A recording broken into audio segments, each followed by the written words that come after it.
잠언 17장. 마른 빵 한 조각을 가지고 화목하는 것이 희생 제물이 가득한 집에서 다투는 것보다 나으니라. 현명한 종은 수치를 일으키는 아들을 다스릴 것이며 형제들 중에서 유업을 나눠 받으리라. 도가니는 은을, 용광로는 금을 연단하거니와 주께서는 사람의 마음을 연단하시느니라. 행악자는 거짓 입술을 유념하고 거짓말하는 자는 사악한 혀에 귀를 기울이느니라. 가난한 자를 조롱하는 자는 누구라도 그를 지으신 분을 비방하느니라. 재앙을 기뻐하는 자는 벌을 면치 못하리라. 손자들은 노인의 면류관이요 자식들의 영광은 그들의 아버지니라. 훌륭한 말은 어리석은 자에게 어울리지 아니하며 거짓말하는 입술은 통치자에게 더욱 그러하니라. 선물은 그것을 가진 자의 눈에 보석 같아서 그것이 어디로 향하든지 형통케 하느니라. 허물을 덮어주는 자는 사랑을 구하나 이를 거듭해서 말하는 자는 친한 벗들을 갈라놓느니라. 현명한 사람을 한 번 책망하는 것이 어리석은 자를 100번 때리는 것보다 더 깊이 박히느니라. 악인은 반역만 찾나니 그러므로 잔인한 사자가 그를 대적하여 보내지리라. 미련한 짓을 행하는 어리석은 자를 만나느니 차라리 새끼 빼앗긴 암곰을 만날지니라. 선을 악으로 갚는 자마다 악이 그의 집에서 떠나지 아니하리라.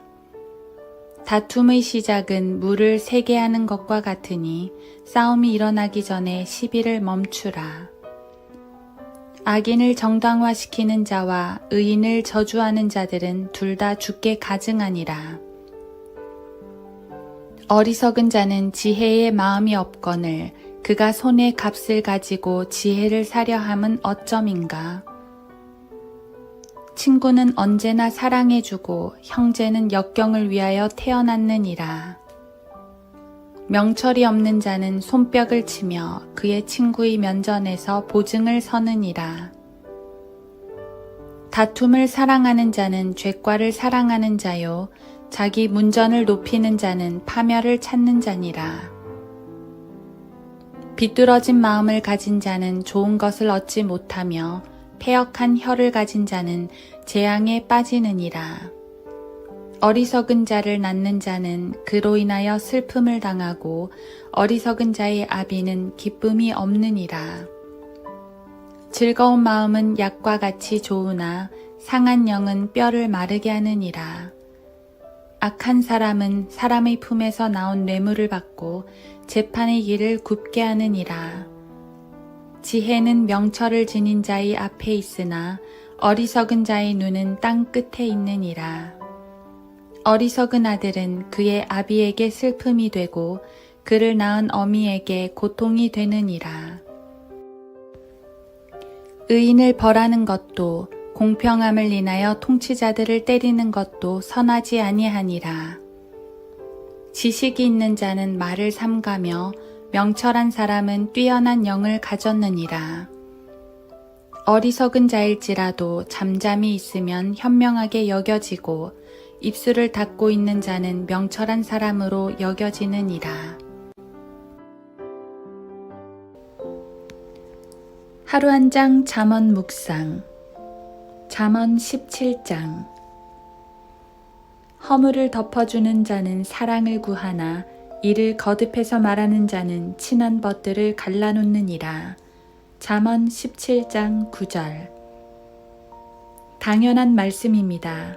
세상에서도 통용되는 일반적인 법칙입니다. 여기서 허물을 덮어준다는 것은 죄를 묵과해준다는 것이 아니라 그의 부족한 면들이나 실수들을 감싸준다는 말입니다. 혹은 나에게 잘못한 것을 참아주고 용서한다는 말이지요.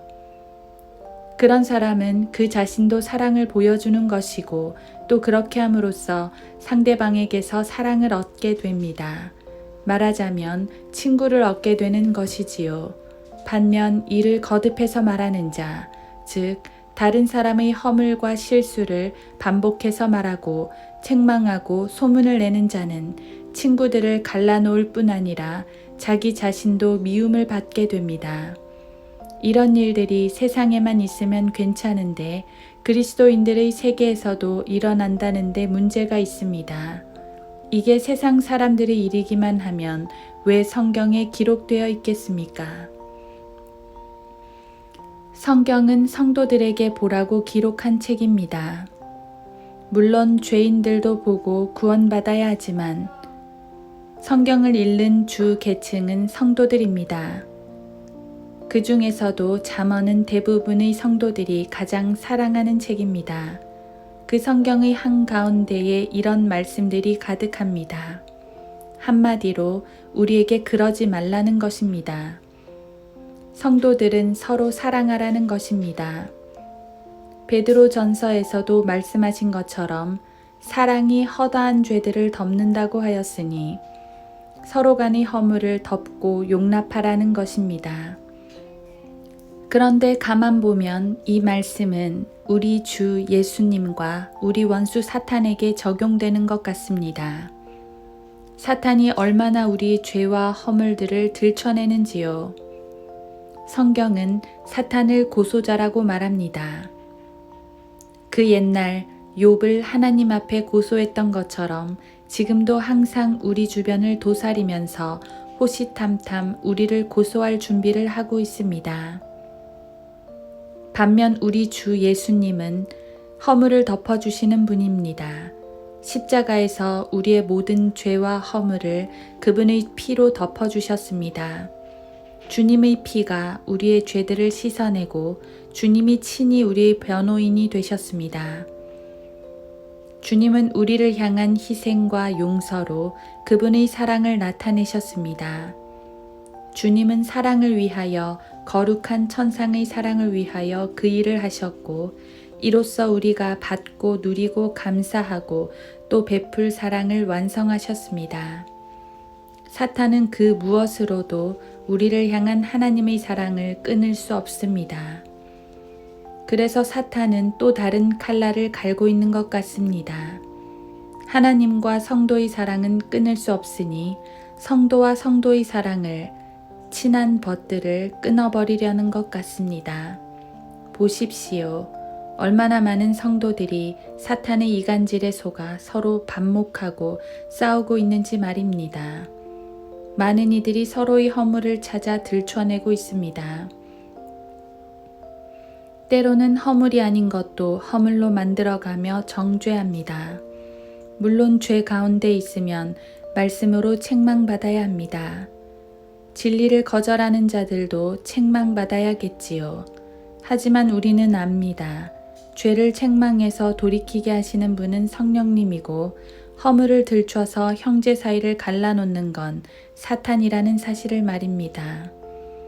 우리를 향하신 주님의 사랑을 다시 한번 깨닫기 원합니다. 가장 귀하신 생명을 내놓으신 그 거룩한 사랑을 말입니다.